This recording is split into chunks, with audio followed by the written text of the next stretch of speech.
आमच्या राजेंद्र सावंत माऊलींचा फार मोठा विचाराचा ठेवा आहे आणि पण त्यांच्याकडे खरा ठेवा पाहिला की तो आरोग्य धन संपदा आहे. कारण मी लहानपणी माझी आई मला बोलून घ्यायची की शुभम करोती कल्याणम आरोग्यम धन संपदा शत्रुबुद्धी विनाचाये दीपक ज्योती नमस्तुते दिव्या दिव्या दीपत्कार कानी कुंडल मोतीहार दिव्याला पाहून नमस्कार विद्या मला येऊ दे भार. यातला आरोग्य धन संपदा हा फार मोठा शब्द आहे, तो मला आत्ता कळाला. आणि दुसऱ्याबरोबर त्याचं एक म्हणजे हेल्थ इज वेल्थ.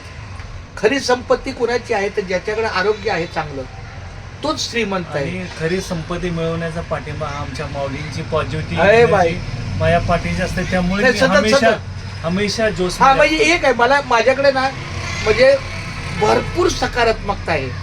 नकार माझ्याकडे माझ्या नावाला टिकत पण नाही नकार. कारण का माहिती आहे का, गीतेमध्ये काय सांगितलंय, जो हुआ अच्छा हुआ, जो हो रहा है वो अच्छा हो रहा है और जो होने वाला है वो अच्छा होने वाला है. म्हणजे काल झालं ते चांगलं, आज झालं ते चांगलं आणि उद्या होणार तेही चांगलं. मग सगळं चांगलं होणार आहे, मग आपला काय रोल आहे चेंजेस बस. करायचा.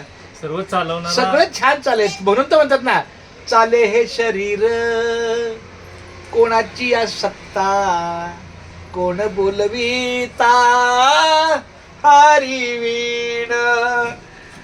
चाले हे शरीर कोणाची या सत्ता कोण बोलविता हरिवीण.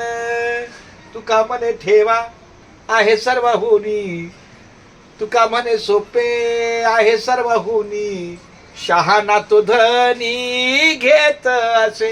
हे शहाणपण आहे आणि ते त्यांचं धन आहे. शहाणा तो धनी, ज्याच्याकडे हे लिहिण्याचं धन आहे त्याला धनी म्हणतात. केवळ पैशाचं धन असं नाहीये, त्याला मनाचं लिहिण्याचं धन, सामर्थ्य मनाचं धन आहे. सामर्थ्य आहे चळवळीचे, जो जो करील तयाचे तेथे अधिष्ठान असावे भगवंताचे.